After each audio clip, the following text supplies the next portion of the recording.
Nung narinig niyo po yung agimat, ano po yung dumating sa isip niyo? Anong tingin niyo sa agimat? Bago kayo Okay. Nung una po, medyo kasabi ko, kasi nga Christian ako, di ba? I mean, Baptist ako, hindi ako Catholic. Sabi ko, bakit agimat? Ako po yung unang nagsabing gano'n. Baka hindi pwede ako dyan kasi nga Baptist ako. Parang hindi applicable yung agimat sa akin. Pero during na nandun na ako sa Baguio, nakita ko na yung agimat na yun, si Christ din. Kasi ang nagustuhan ko nga sa agimat, kahit na Baptist ka, napagsama-sama Iglesia ni Cristo. Tapos yung Catholic, binigyan kami ng chance. 'Di ba yung sa huli, yung sa mass, actually pari yung nag-sermon, pero we have given our part. Kahit na ako as Baptist, pinag-pray ako, then yung Iglesia ni Cristo. So nakita ko doon na naging open itong agimat. Bukod sa Christian, marami. Meron pa iba. Siguro meron kaming 10 denomination higit pa. Doon, magandang nangyari. Na yung padunungan, tapos yung akala niya siya yung talagang marunong. Akala niya nakakalamang na siya, akala niya malakas siya, akala niya alam na niya lahat.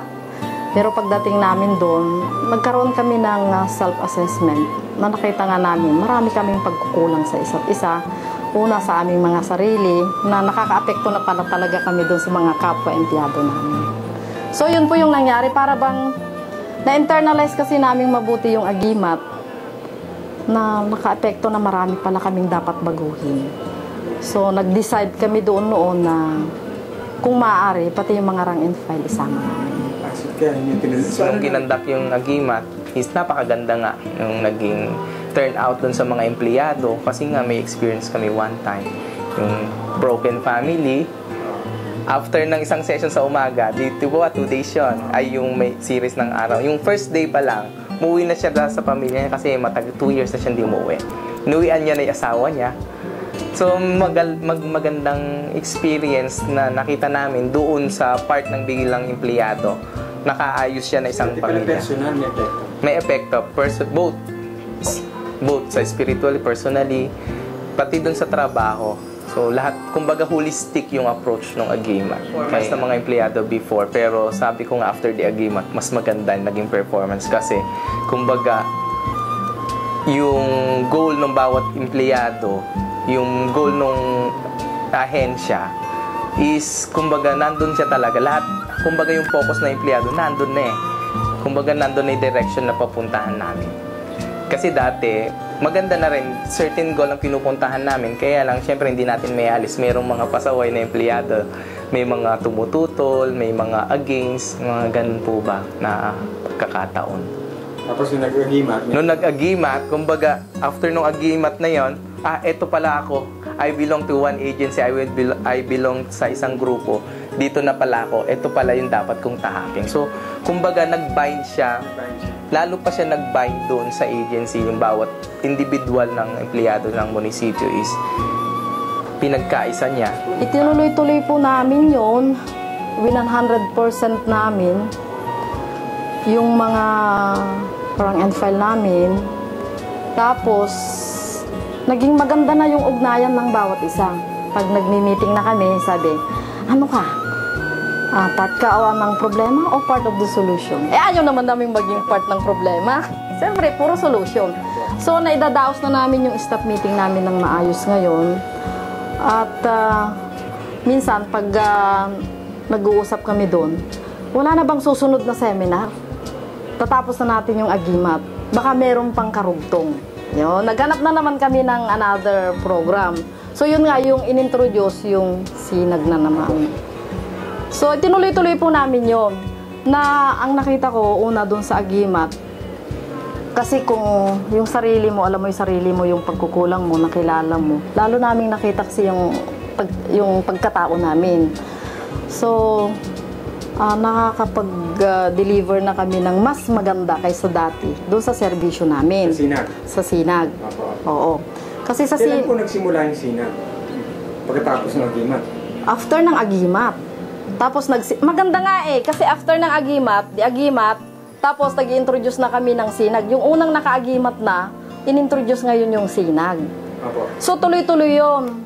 Ang unang nagsinag na naman nun, yung mga hepe, dahil ang usapan nga, sabi ni Kuya Hector nun, baka naman pwede, kasi sa dami ninyo, pag naka-seminar naman na kayo na yung magse-seminar naman doon sa mga nalalabing mga empleyado. So yun yung ginawa ni Kuya Hector. So doon, training kami kung paano magsalita. Nagtatawanan pa nga kami noon, ay ganun pala humawak ng mic. Diba? Kasi ako, pagkakaintindi ko kasi, doon sa agimat, more doon sa sarili. Tapos sa sinag naman, iniugnay sa trabaho na namin. Kasama yung empleyado sa environment. Kabuuan na yun eh. Kaya dapat magkasama yung agimat at saka sinag at saka dapat may continuity talaga. Okay, sa sinag naman, dito kasi parang tinitingnan na rin yung ano ba yung responsibility. What ought to be done. Actually, yung agimat, very basic talaga yan eh. Unang-una kasi, maganda yon. Meron kang kinatatakutan, meron kang pananagutan. More, hindi lang dito sa daigdig. But beyond.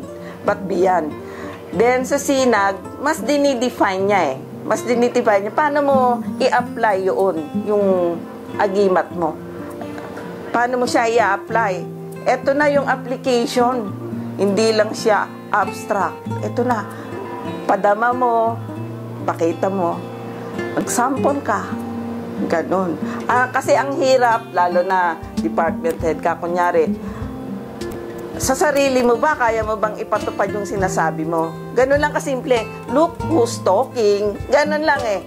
O, wala kang cane na hanapin sa kapwa mo yung hindi mo kayang gawin. Gano'n lang kasimple. Kaya napakahirap din eh. Parang kami yung role model eh. So, dito, sa opisina, kung talagang cannot be, kami mag-a-adjust. Alangan namang na pressurein ko yung sarili ko eh. Beyond my control yun. So, ako ang nag-a-adjust. At hindi masasayang yan kung ano yung hirap, kung ano yung pinakita ninyo. Sample lang yung pag-upo mo sa upuan ng city budget officer. Ang what will matter o ano ba legacy? Ano ba legacy iiwanan mo pag alis mo diyan sa upuan na yan? Testing lang yan eh. Pare-parehas tayo mawawala. So, di natin alam kung kailan. So, be ready. Katulad ko, sabi ko, nare-remind din to, natatap din to, napipitik din siya. Uy, yung ganan. So, natutuwa ako kasi sabi ko, pareho lang tayo. Pero yung pareho lang tayo is may magandang resulta. Hindi lang yung pareho lang tayo, yung pareho tayo. Yung gano'n, yung may magandang dating na tayo ay natap. Parang gano'n. So, yun nga, sinag is ikaw naman yung gumawa. And sa amin, ma-share din naman namin yung ano naman yung natutunan. Bilang isang mamamayan, bilang sa sarili mo. Ay, oo nga naman pala. Yun nga, di po ba sabi ko, nare-remind sila. Nagkakaroon sila ng idea, nagkakaroon sila ng mga vision, hindi lang sa sarili nila, sa pamilya nila. At nasasama pa yung ating lungsod. Yun yung gustong-gusto ko. Kasi Kaya dapat, yung salita na yon, nag-agimat ako, nagsinag ako, dapat may makita sa akin, suminag ako.